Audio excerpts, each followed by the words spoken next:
China dan Amerika, dua negara yang dapat dibilang menguasai perdagangan dunia. Keduanya memiliki sejarahnya masing-masing. Baru-baru ini, kedua negara ini kembali viral. Hubungan Amerika dan China ini kembali memanas dan saling bersih tegang. Setelah kebijakan tarif reciprocal Trump, China dengan lantangnya mengatakan tidak takut, dan bahkan ada yang mengatakan bahwa China sudah ada dari 5.000 tahun yang lalu. We don't care. China has been here for 5,000 years. Most of the time, there was no United States, and we survived. Kita bahas secara singkat, bagaimana 5.000 tahun yang lalu untuk Amerika dan China.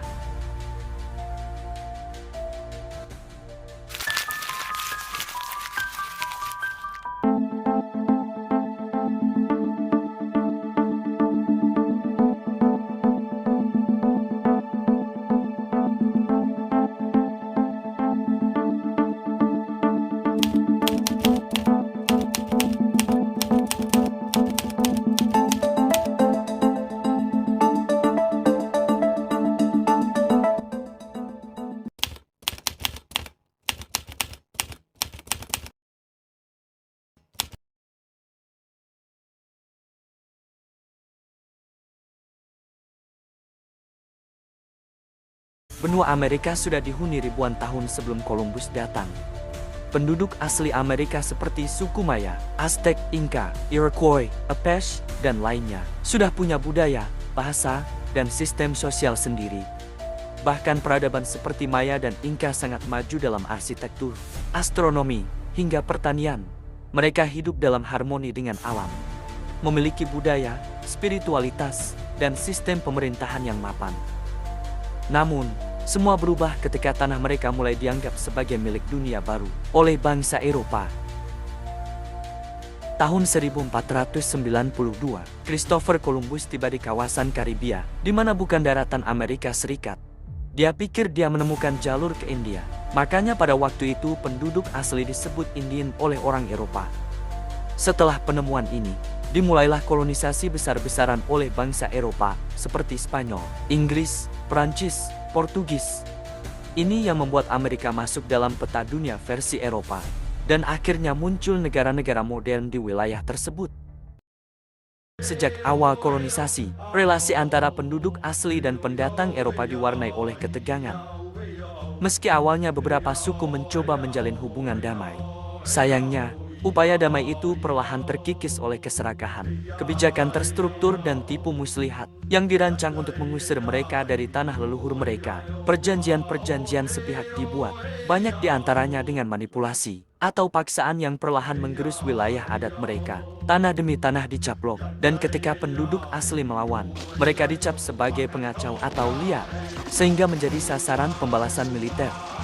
Selain itu, program relokasi paksa seperti Indian Removal Act tahun 1830 menjadi simbol dari kebijakan negara yang terang-terangan mendorong pembersihan wilayah. Ribuan penduduk asli dipaksa meninggalkan tanah air mereka dan berjalan ribuan kilometer ke wilayah baru dalam peristiwa yang dikenal sebagai Trail of Tears, di mana peristiwa ini banyak yang meninggal karena kelaparan, penyakit, dan kelelahan. Kontroversi ini berakar bukan hanya pada ketamakan terhadap tanah, tetapi juga pada keyakinan ideologis seperti Manifest Destiny, yaitu gagasan bahwa bangsa kulit putih, Amerika ditakdirkan untuk menguasai seluruh benua. Di bawah kedok pembangunan dan kemajuan, perampasan tanah dan pemusnahan budaya penduduk asli dijustifikasi, bahkan dirayakan dalam narasi sejarah resmi selama bertahun-tahun. Kini, meskipun banyak suku masih bertahan dan berjuang menjaga identitas mereka, akankah luka sejarah itu sudah sepenuhnya sembuh? Kisah mereka bukan hanya tentang penderitaan, tetapi juga tentang ketahanan, perjuangan, dan keberanian melawan penghapusan yang sistematis.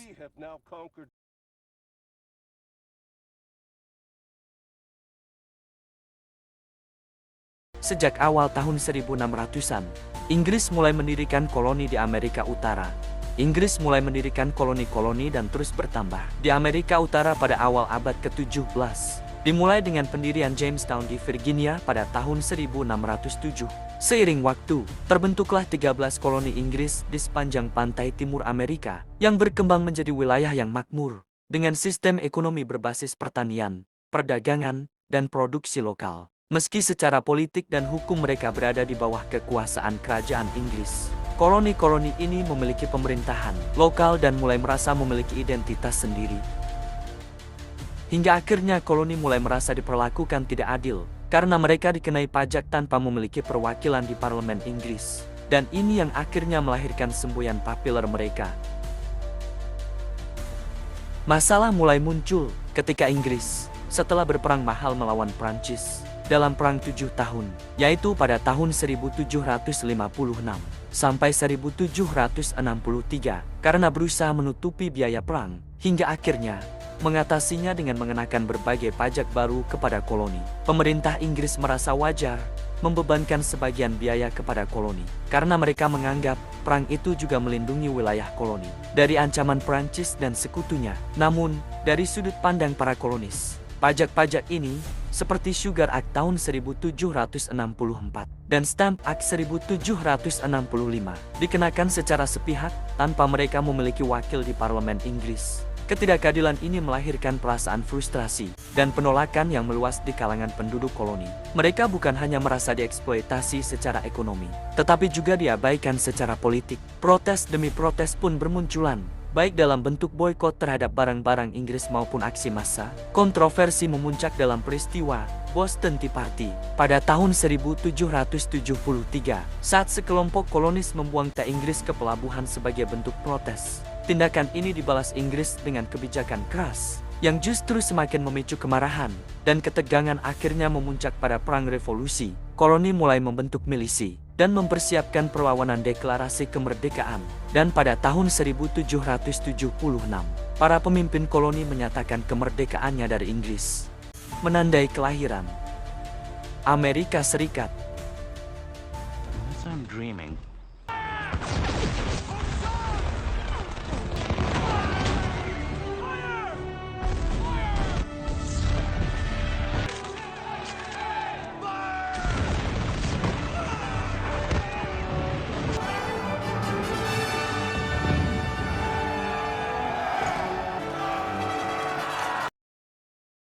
We don't care.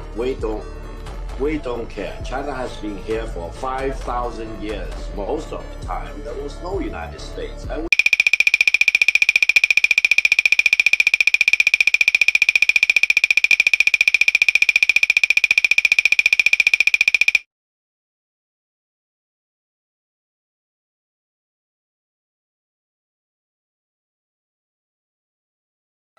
Peradaban China bermula sejak zaman prasejarah, ketika masyarakat hidup sebagai pemburu dan pengumpul, kemudian berkembang menjadi komunitas petani di sekitar Sungai Kuning.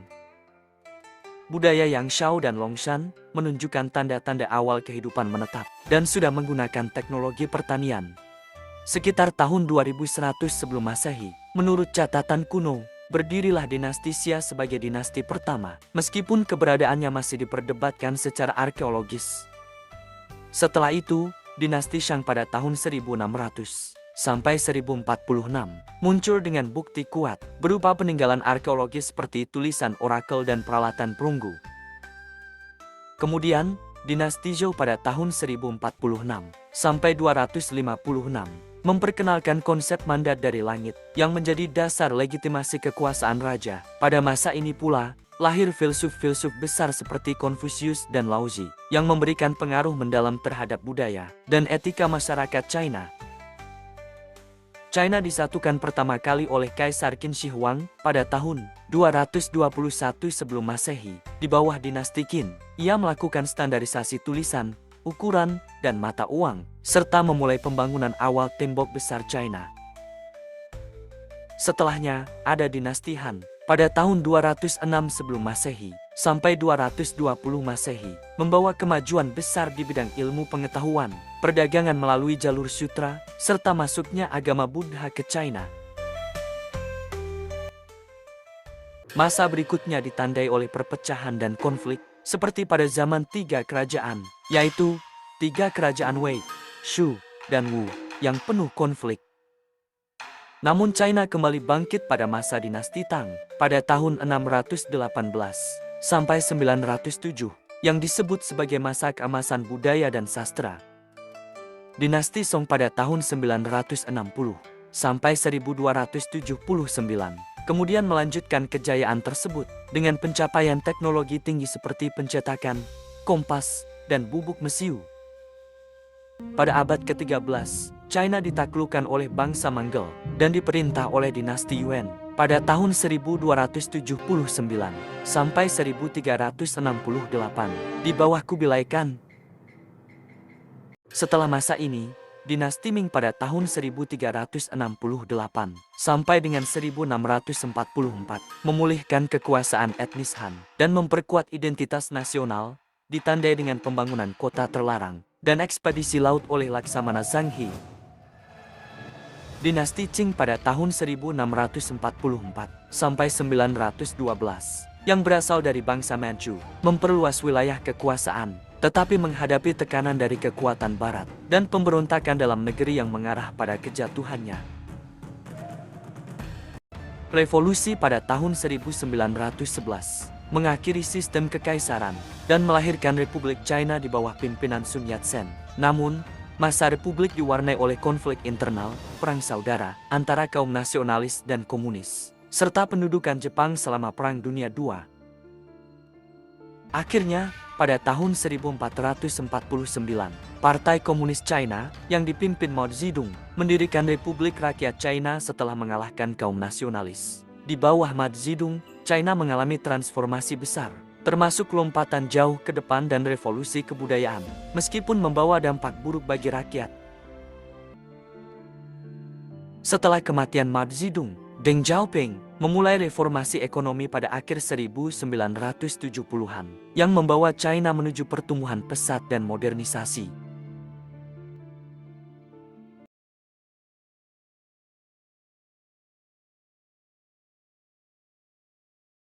Ketika Deng Xiaoping mengambil alih kendali dan memperkenalkan kebijakan reformasi dan keterbukaan, pada akhir 1970-an, ia menggeser orientasi ekonomi dari komunisme murni menuju sistem pasar terbuka dengan pengawasan negara. China mulai membuka diri terhadap investasi asing, membentuk zona ekonomi khusus seperti di Shenzhen, dan mengizinkan perusahaan swasta berkembang. Rakyat pun mulai menikmati kebebasan ekonomi lebih besar, meski tetap di bawah kontrol politik yang ketat.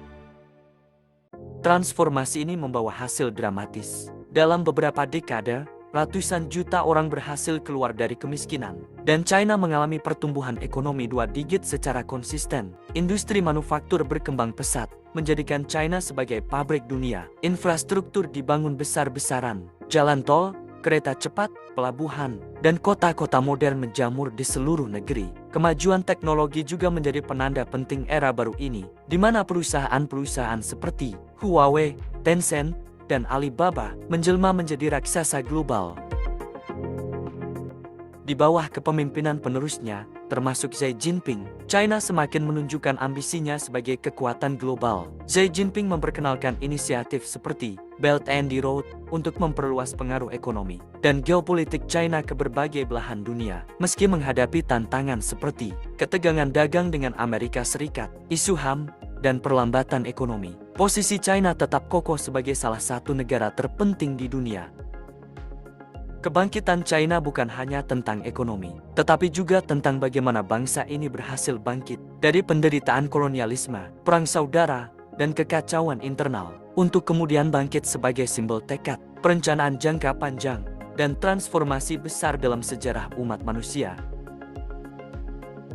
Kini, China telah menjelma menjadi salah satu kekuatan utama dunia dalam bidang ekonomi, teknologi, dan politik.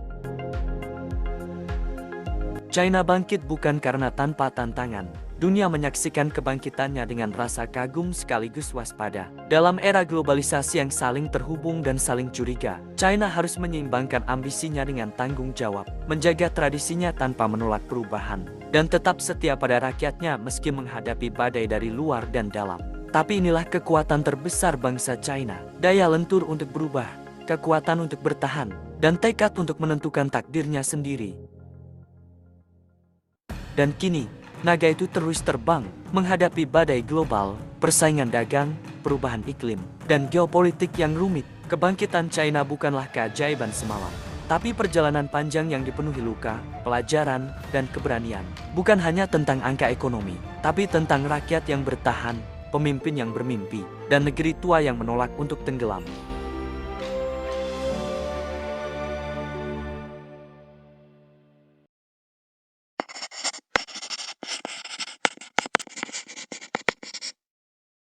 Subscribe to my channel.